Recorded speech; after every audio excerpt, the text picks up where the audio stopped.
Bonjour à tous et bienvenue dans cette deuxième vidéo news d'eCheck Fund. Alors pour rappel, eCheck Fund c'est une ASBL qui gère et organise des collectes de fonds.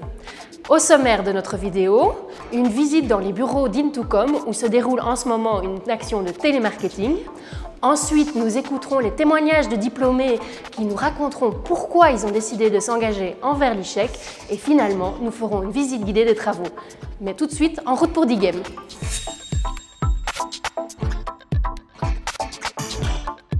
Nous voici donc dans les bureaux de Intocom, partenaire de Telenet, grâce à qui nous avons pu organiser l'action de télémarketing iPhone You. Lors de cette action, 6 étudiants ont appelé des diplômés pour savoir s'ils seraient d'accord de faire un don en faveur d'eCheck Fund. Et j'ai cru entendre dire qu'il y avait un invité assez spécial. Je vous propose d'aller voir ça.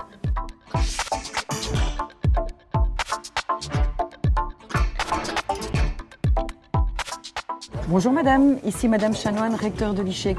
Je vous appelle dans le cadre de la collecte de fonds pour eCheck Fund. Bonjour, je m'appelle Jean-François Sauvenier, je suis diplômé eCheck 1988 et j'ai décidé avec mes sociétés de soutenir l'eCheck Fund pour plusieurs raisons. La première, c'est que ça me fait plaisir d'avoir mon nom sur le mur de l'eCheck pendant des dizaines d'années. Et ensuite, et le plus important, c'est parce que je pense qu'il est temps de renvoyer l'ascenseur à l'eCheck qui m'a tant appris, qui m'a tant donné, et ce avec deux éléments qui me paraissent extrêmement importants, qui sont le fait que tout est pensé dans un esprit de développement durable, et le deuxième, c'est que j'aime beaucoup l'idée que les bâtiments permettent la mobilité des personnes à mobilité réduite, justement. En tant qu'ancien de l'eCheck, je tenais à participer à eCheck Funds.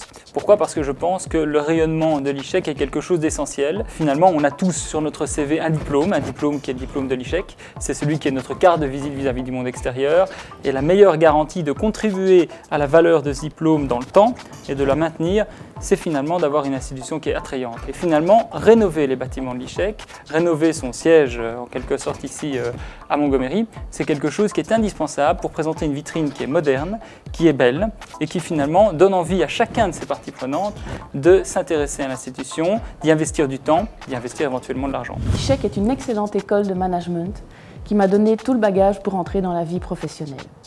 Il y a 4 ou 5 ans, j'ai trouvé tout à fait normal de donner en retour un peu de mon temps afin de participer au conseil d'administration de la SBL eCheck en tant que représentante de la l'eCheck. Et aujourd'hui, je trouve tout à fait normal de contribuer à l'eCheck Fund afin d'aider l'eCheck à se repositionner dans le paysage universitaire belge. Il est important pour nos étudiants qu'ils vivent dans une infrastructure moderne et qu'ils aient accès aux technologies de pointe. Alors, il est très important de mettre les choses en perspective, c'est-à-dire que cette action vient de quelque chose de beaucoup plus profond. En juin 2010, une dizaine d'anciens se sont regroupés autour du directoire de l'eCheck pour réfléchir à l'élaboration d'un plan stratégique sur les 7 prochaines années et qui en fait a permis de mettre en œuvre un programme de 26 projets à mettre en œuvre sur ces fameuses 7 années. Alors le master plan qui était déjà anticipé par l'eCheck a été quelque part positionné de manière beaucoup plus concrète dans le cadre de cette activité au sein de la Task Force Synergie 2020 dont certains ont entendu parler.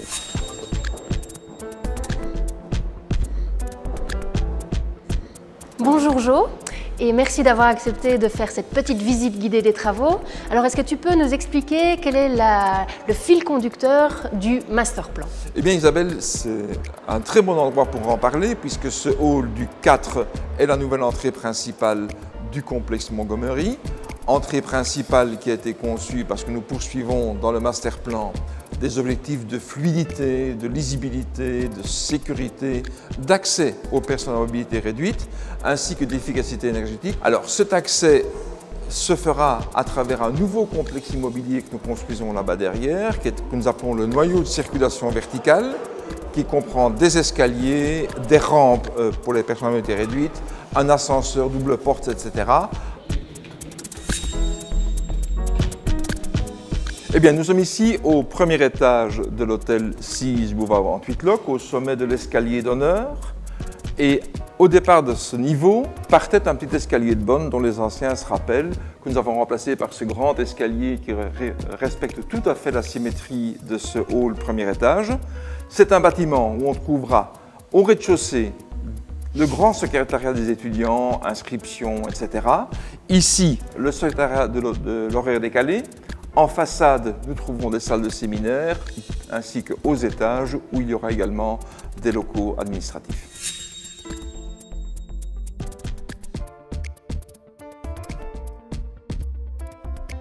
Donc Isabelle, ici nous sommes au 3e étage du 2, un auditoire qui sera perpendiculaire à la façade, auditoire qui va gagner en hauteur de ce côté-ci puisqu'on va remonter la toiture pour se raccorder au noyau de circulation verticale.